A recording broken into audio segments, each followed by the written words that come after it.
आप सभी का स्वागत है आपके अपने YouTube चैनल अनमोल कोचिंग में। उम्मीद है सभी कुशल मंगल होंगे और अच्छे से अपनी तैयारी कर रहे होंगे।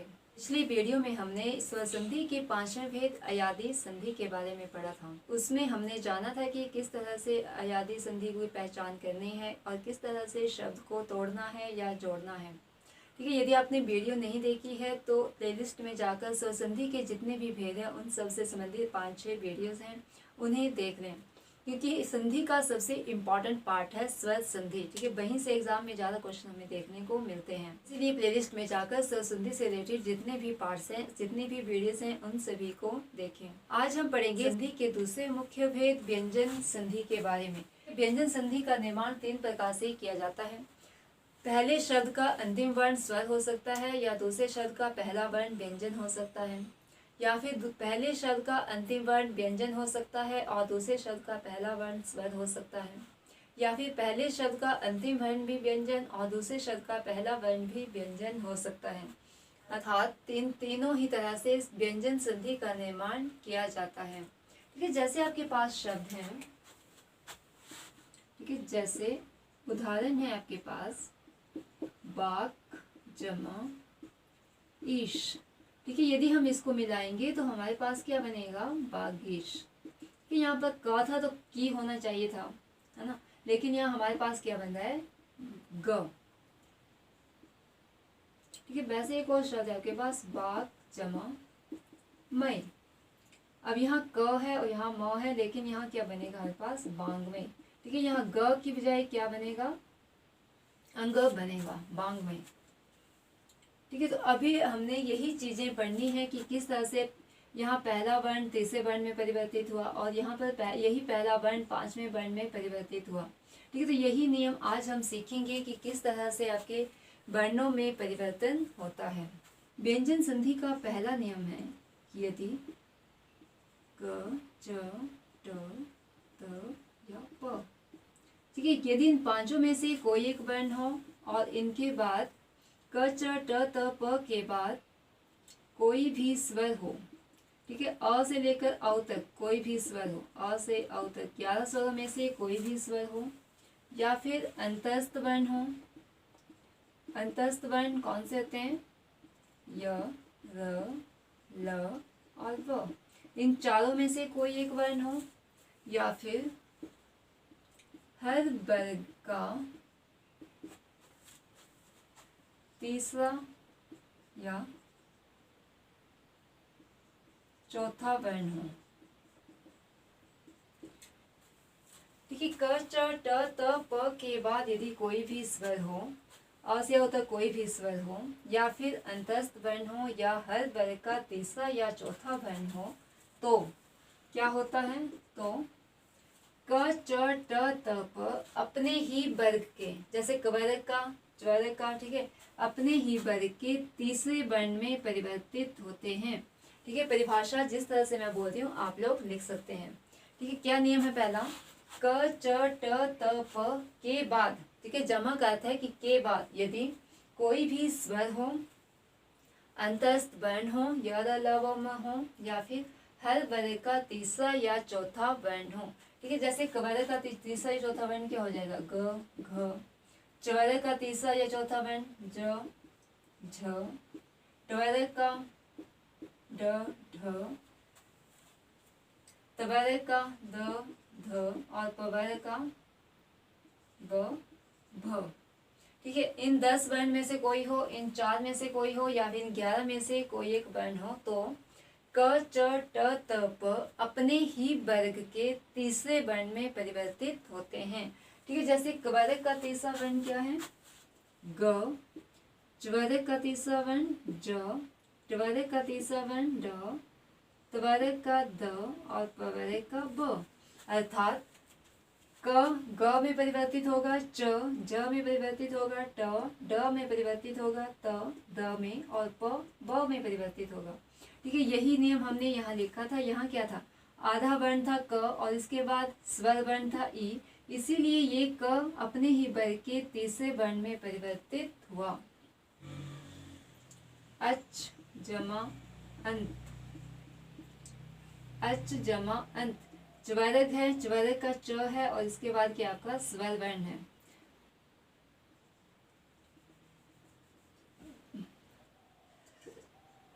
अच जमा अन, च्वर्ग का च है और इसके बाद क्या आपका स्वर वर्ण है, इसीलिए च किसमें चेंज हो जाएगा, आधे ज में। ठीक है, अपने ही वर्ग के तीसरे वर्ण च का तीसरा वर्ण होता है च, इसमें परिवर्तित हो जाएगा।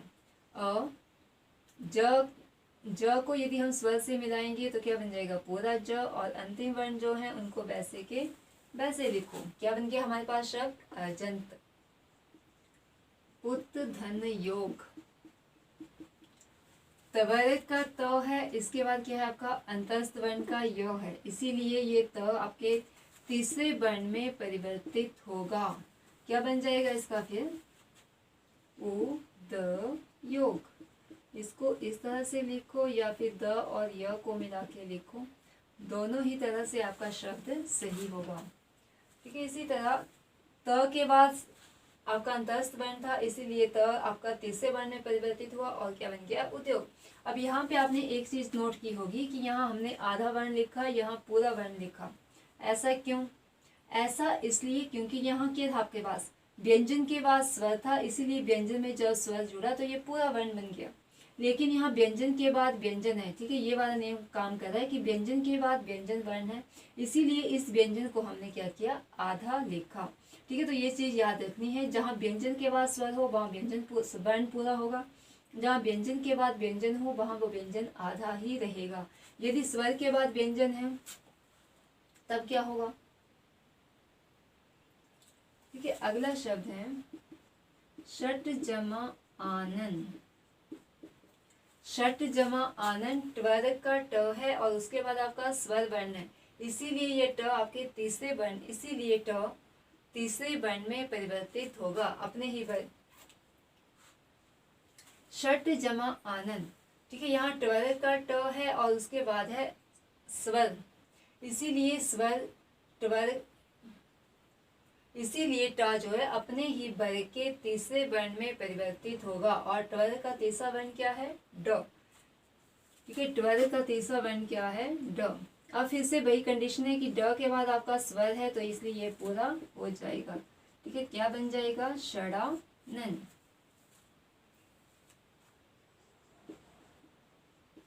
जगत जमा ईश, त्वर्ग का त और उसके बाद स्वर वर्ण है, तो त अपने ही वर्ग के तीसरे वर्ण में द में परिवर्तित होगा। ठीक है, अब फिर से द के बाद आपका स्वर वर्ण है तो ये क्या बन जाएगा, दी। ठीक है, जगदीश, क्या बन जाएगा फिर ये, जगदीश।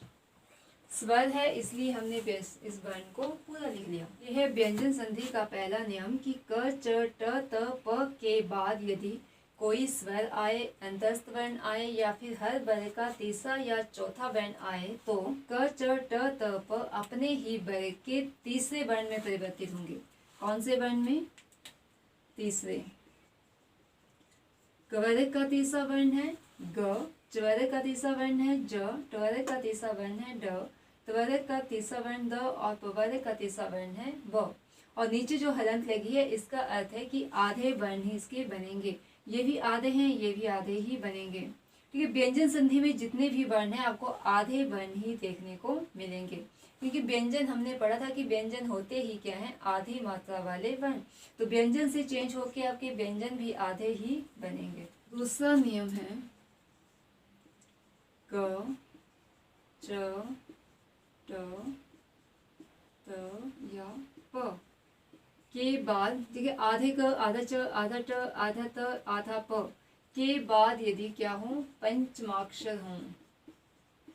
ठीक है, पंचमाक्षर क्या होते हैं, हर वर्ग का जो पांचवा वर्ण होता है उसे कहते हैं पंचमाक्षर। जैसे कवर्ग का पांचवा वर्ण अंग, च्वर्ग का पांचवा वर्ण य, ट्वर्ग का पांचवा वर्ण न, त्वर्ग का पांचवा वर्ण न और पवर्ग का पांचवा वर्ण म।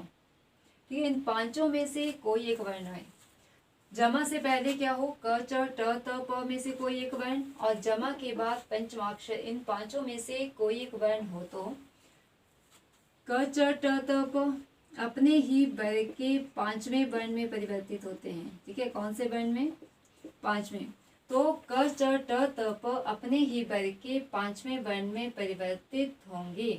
ठीक है, जैसे क वर्ग का पांचवा वर्ण अंग, च वर्ग का पांचवा वर्ण ञ, ट वर्ग का पांचवा वर्ण न, त वर्ग का पांचवा वर्ण न और प वर्ग का पांचवा वर्ण म।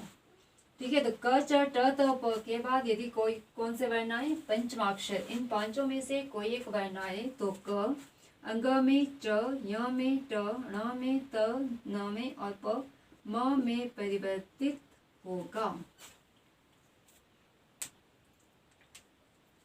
जैसे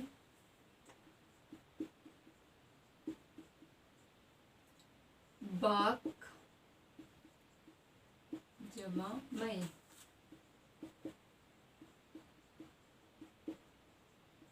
ठीक है, जैसे कुछ एक एग्जाम्पल है आपके पास। पहला शब्द है बाक जमा मई। ठीक है, कवर्ग का क है और उसके बाद पंचमाक्षर है म, इसीलिए कवर्ग का क जो अपने ही वर्ग के पांचवें वर्ण में परिवर्तित होगा।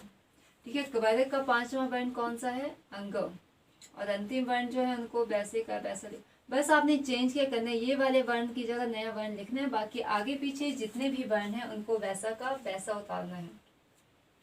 षट प्लस मास, ट्वेल्व का ट और उसके बाद पंचमाक्षर है, इसीलिए ट्वेल्व अपने ही वर्ग के पांचवें वर्ण अंगना में परिवर्तित होगा।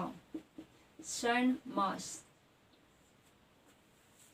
तत् जमा मई, त्वरक का त है और उसके बाद पंचमाक्षर है, इसीलिए त अपने ही वर्ग के पांचवें वर्ण न में परिवर्तित होगा। त आधा न मई, तन मई। चित जमा मई, त्वरक का त और उसके बाद पंचमाक्षर, इसलिए त अपने ही वर्ग के पांचवें वर्ण में परिवर्तित होगा। ठीक है, क्या हो जाएगा इसका, चिन्मय। जगत जमा नाथ, त और पंचम वर्ण न, इसीलिए त यहाँ भी अपने वर्ग के पांचवें वर्ण में परिवर्तित होगा। सेकंड नियम हमने देखा कि क च ट त प के बाद यदि पंचमाक्षर हो तो क च ट त प अपने ही वर्ग के पांचवें वर्ण में परिवर्तित होते हैं। क वर्ग का पांचवा वर्ण अंग, च वर्ग का पांचवा वर्ण य, ट वर्ग का पांचवा वर्ण न, त वर्ग का पांचवा वर्ण न और प वर्ग का पांचवा वर्ण है म। म संबंधी नियम। ठीक है, म से संबंधित व्यंजन संधि में कौन कौन से नियम हैं उन्हें अब हम पढ़ेंगे। ठीक है, म संबंधी पहला नियम है, यदि आधे म के बाद स्पर्श व्यंजन हो। ठीक है, कौन से व्यंजन हो, स्पर्श व्यंजन। स्पर्श व्यंजन होते हैं क से लेकर म तक, जो आपके 25 वर्ण हैं या 5 वर्ग हैं, उन्हें कहा जाता है स्पर्श व्यंजन। ठीक है, आधे म के बाद यदि स्पर्श व्यंजन हो तो आधा म अनुस्वार, अनुस्वार अर्थात अंक की बिंदी या फिर पंचमाक्षर। ठीक है, आधे वर्ण के बाद यदि स्पर्श व्यंजन हो तो आधा म अनुस्वार या पंचमाक्षर दोनों में परिवर्तित हो सकता है। ठीक है, जैसे आपके पास है सम जमा तोष। ठीक है, इसको आप दोनों ही तरह से लिख सकते हैं, पंचमाक्षर लगा के भी और अनुस्वार लगा के भी। ठीक है, वर्तनी के हिसाब से ये दोनों ही शब्द आपके क्या हैं, सही हैं, लेकिन दोनों आए तो आपने अनुस्वार वाले को प्राथमिकता देनी है। ठीक है, यदि एग्जाम में ऑप्शन में दोनों ही वर्ण हो, ये मतलब पंचमाक्षर वाला भी हो और अनुस्वार वाला भी हो, तो आपने प्राथमिकता देनी है हमेशा अनुस्वार वाले को। ठीक है, यही आपका सही होता है। सम जमा चय, सम जमा कलन,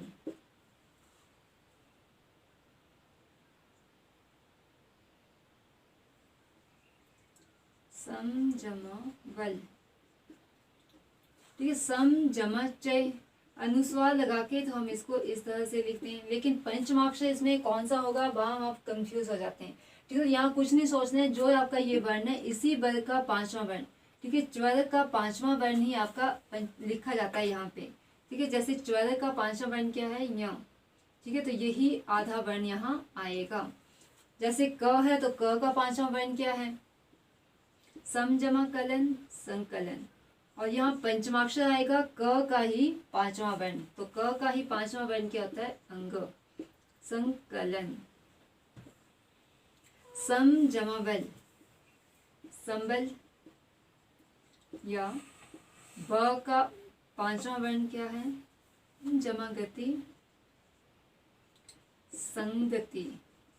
या इसी को ऐसे लिख सकते हैं अंग। ठीक है, ग आपका कवरक है तो कवरक का पांचवा वर्ण कौन सा है? अंग है, संगति।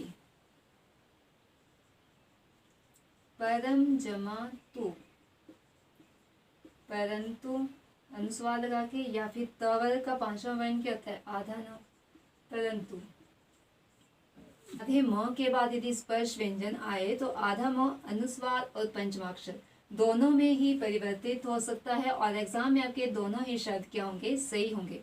लेकिन फिर भी दोनों शब्द यदि कहीं पे इकट्ठे आ जाएं तो अनुस्वार वाले को प्राथमिकता दें।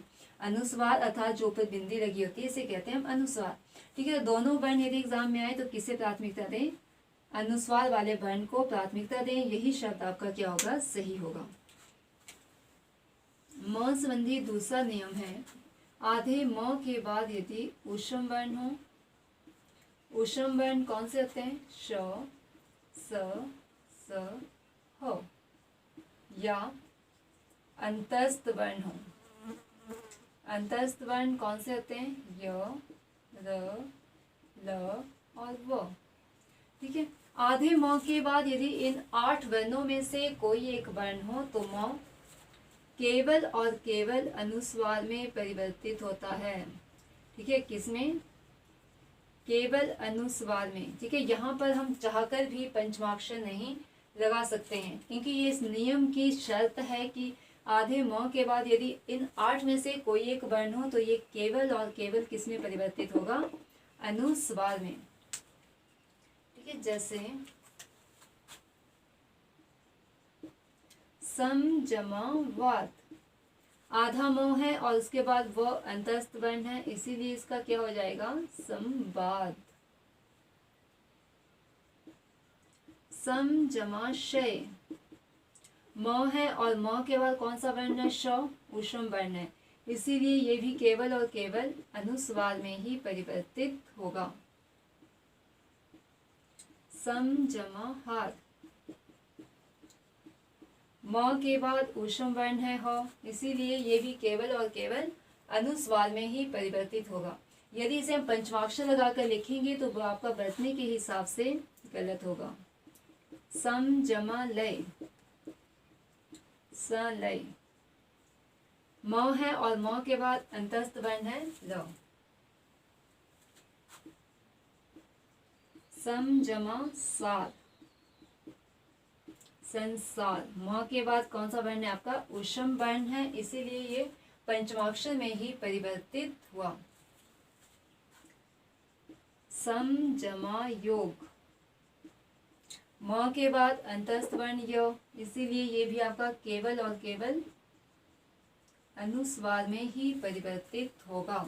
ठीक है, पहला नियम था कि म के बाद स्पर्श व्यंजन हो तो ये इन दोनों में से किसी एक में परिवर्तित हो सकता है, और दूसरा नियम है म के बाद यदि ऊष्म वर्ण हो या अंतस्थ वर्ण हो तो म आपका केवल और केवल अनुस्वार में ही परिवर्तित होगा।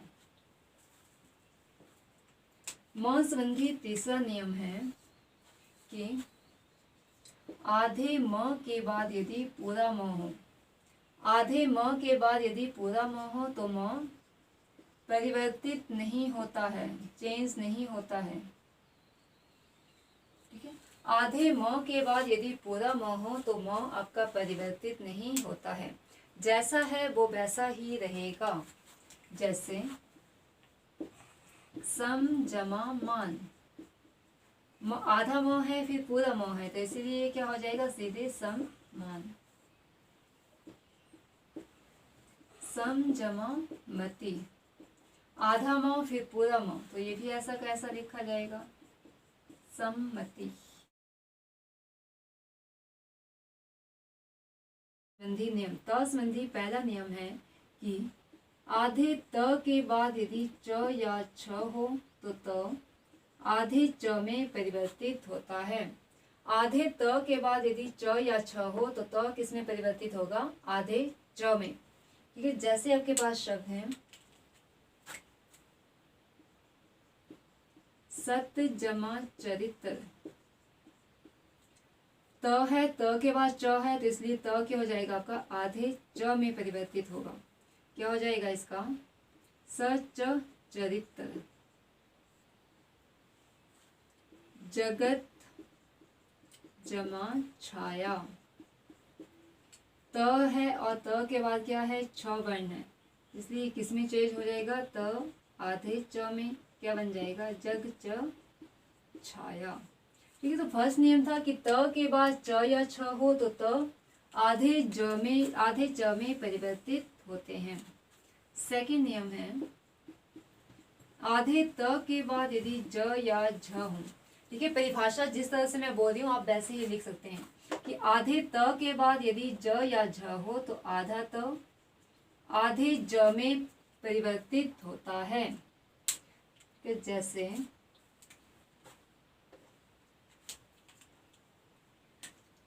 सत जमा जन।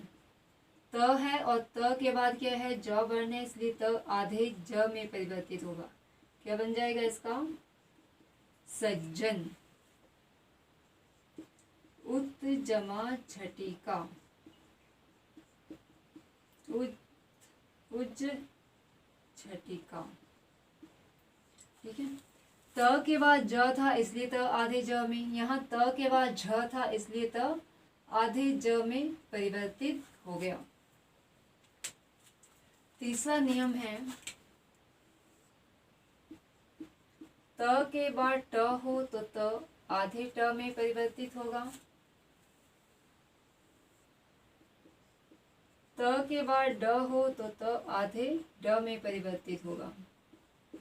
ठीक है, तीसरा नियम है कि त के बाद यदि ट वर्ण हो तो त आधे ट में परिवर्तित होगा। ठीक है, जैसे आपके पास शब्द है तत् जमा टीका।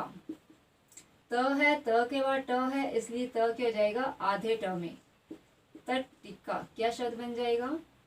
तटिका। इसको ऐसे लिखो चाहे फिर ऐसे लिखो, दोनों ही तरह से आपका शब्द क्या होगा? सही होगा। ठीक है, त के बाद ट था इसलिए हमने त को किस में परिवर्तित कर दिया? आधे ट में। अगला नियम है कि त के बाद ड हो तो त आधे ड में परिवर्तित होता है। ठीक है, जैसे आपके पास शब्द है उत जमा डयन। प्लस से पहले त है और प्लस के बाद ड है, इसीलिए त आधे ड में परिवर्तित होगा। उड्डयन। त के बाद यदि ल हो। ठीक है, आधे त के बाद यदि ल हो तो आधा त आधे ल में परिवर्तित होता है। आधे त के बाद यदि ल वर्ण हो तो आधा त किस में चेंज हो जाएगा? आधे ल में। उत जमा लेख। त के बाद ल है इसलिए ये त आधे ल में परिवर्तित होगा। क्या हो जाएगा? उल्लेख।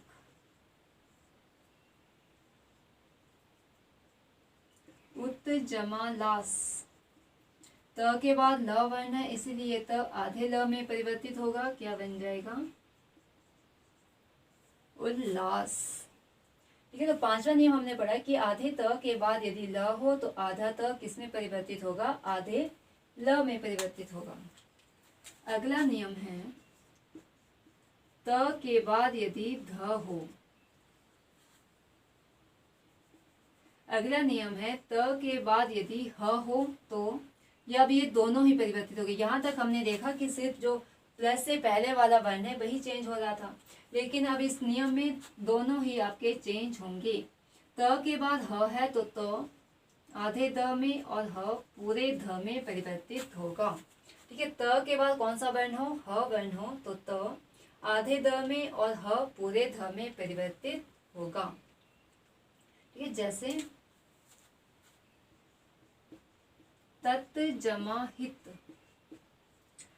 जमा से पहले त वर्ण है और जमा के बाद ह वर्ण है, तो इसलिए त आपका आधे द में और ह ध में परिवर्तित होगा। ठीक है, क्या हो जाएगा इसका?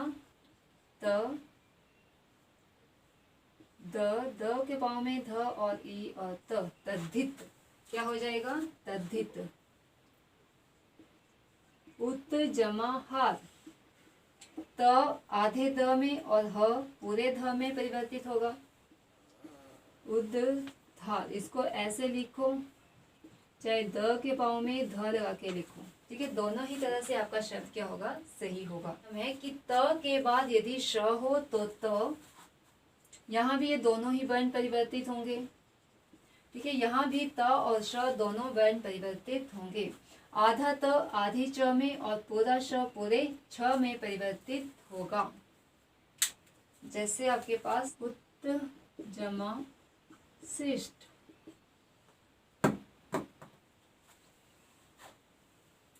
त आधे च में और श छ में परिवर्तित होगा। तो क्या हो जाएगा इसका? उच्च शिष्ट।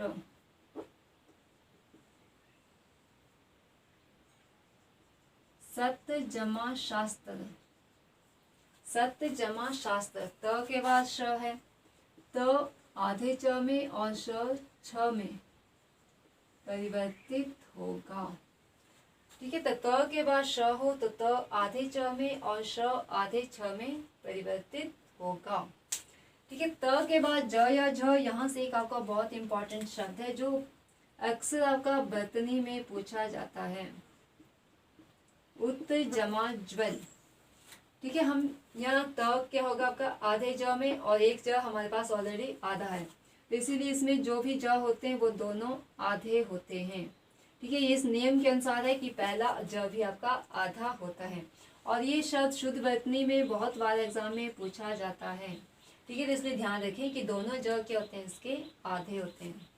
आइए एक बार रिकॉल करते हैं कि आज हमने क्या क्या पढ़ा। ठीक है, आज हमने संधि के मुख्य भेद व्यंजन संधि के बारे में पढ़ा। ठीक है, हमने देखा कि व्यंजन संधि का निर्माण 3 प्रकार से किया जाता है, स्वर के बाद व्यंजन वर्ण आने से, या फिर व्यंजन के बाद व्यंजन वर्ण आने से, या फिर व्यंजन के बाद स्वर वर्ण आने से। ठीक है, 3 प्रकार से व्यंजन संधि का निर्माण किया जाता है। इसमें पहला नियम हमने पढ़ा कि यदि क च ट त प के बाद कोई भी स्वर हो, हर वर्ग का तीसरा या चौथा वर्ण हो, या फिर अंतस्थ वर्ण हो, तो क च ट त प अपने ही वर्ग के तीसरे वर्ण में परिवर्तित होंगे। ठीक है, कौन से वर्ण में? तीसरे वर्ण में परिवर्तित होंगे। और सेकंड नियम हमने पढ़ा कि क च ट त प के बाद यदि पंचमाक्षर हो, पंचमाक्षर होता है कि हर वर्ग का 5वां वर्ण, तो क च ट त प अपने ही वर्ग के 5वें वर्ण में परिवर्तित होते हैं। तीसरा नियम पढ़ा था हमने म संधि। ठीक है, म संधि 3 नियम हमने पढ़े। पहला नियम पढ़ा कि म के बाद यदि क्या हो? स्पर्श व्यंजन हो। स्पर्श व्यंजन क्या होते हैं? कवर्ग, च्वर्ग, ट्वर्ग, तवर्ग और पवर्ग, ये 5 वर्ग या 25 वर्ण। ठीक है, यदि आधे म के बाद इन 25 में से कोई एक वर्ण आता है तो आधा म अनुस्वार और पंचमाक्षर दोनों में परिवर्तित हो सकता है। लेकिन यदि एग्जाम में आपको दोनों ही आ जाएं तो आपने प्राथमिकता किसको देनी है? अनुस्वार वाले वर्ण को। ठीक है, ऐसा इसलिए होता है क्योंकि माना जाता है कि अनुस्वार वर्ण लिखने में हमें आसानी होती है और पंचमाक्षर लिखने के लिए हमें देरी होती है। ठीक है, तो इसीलिए हमारे शिक्षाविदों ने अपनी सहूलियत के अनुसार इसे प्राथमिकता दी है। ठीक है, तो दोनों वर्णों में से किसे प्राथमिकता दें? अनुस्वार वर्ण को ही प्राथमिकता दें। ठीक है, म संधि दूसरा नियम हमने पढ़ा कि आधे म के बाद यदि ऊष्म वर्ण हो या फिर अंतस्थ वर्ण हो, मतलब 4 और 4 8 वर्णों में से कोई भी एक वर्ण हो, तो आपका म केवल और केवल अनुस्वार में ही परिवर्तित होगा। ठीक है, वहां हम चाहकर भी पंचमाक्षर नहीं लगा सकते। यदि हम ऐसा करते हैं तो आपका शब्द क्या हो जाएगा? गलत। और तीसरा नियम हमने म संधि पढ़ा कि आधे म के बाद यदि पूरा म हो तो जो आधा म है वो चेंज नहीं होता है, अपरिवर्तित रहता है। ठीक है, इसके बाद हमने पढ़े थे त संधि नियम। त संधि पहला नियम हमने पढ़ा कि आधे त के बाद यदि च या छ हो तो आधा त आधी च में परिवर्तित हो जाता है। ठीक है, सिर्फ आपने वही वर्ण चेंज करना है, उसके आगे पीछे जितने भी वर्ण होते हैं उनको वैसा का वैसा लिखना होता है। सेकंड नियम हमने पढ़ा कि त के बाद ज या झ हो तो आधा त आधे ज में परिवर्तित हो जाता है। तीसरा नियम हमने पढ़ा कि त के बाद ट वर्ण हो तो आधा त में परिवर्तित होता है। अगला नियम हमने पढ़ा कि त के बाद ड वर्ण हो तो आधा त आधे ड में परिवर्तित होता है। ठीक है, इसके बाद हमने पढ़ा कि त के बाद यदि ल वर्ण हो तो आधा त आधे ल में परिवर्तित होगा। ठीक है, त संबंधी यहाँ तक जो हमने 5 नियम पढ़े उसमें हमने देखा कि त के बाद जो भी वर्ण था वो उसी वर्ण में के आधे वर्ण में परिवर्तित हो रहा था। लेकिन इसके बाद जो 2 नियम है उसमें दोनों ही वर्ण आपके परिवर्तित होंगे। ठीक है, त के बाद यदि ह वर्ण हो तो त आधे द में और ह पूरे ध में परिवर्तित होता है। और उसका अगला नियम है कि त के बाद यदि श वर्ण हो तो आधा त आधे च में और श छ में परिवर्तित होता है। यदि आपको वीडियो पसंद आए तो लाइक करें, कमेंट करें, शेयर करें और चैनल को सब्सक्राइब करें तथा साथ में दिए गए बेल आइकन को प्रेस करें ताकि आपको अगली आने वाली वीडियो की नोटिफिकेशन प्राप्त हो सके। धन्यवाद।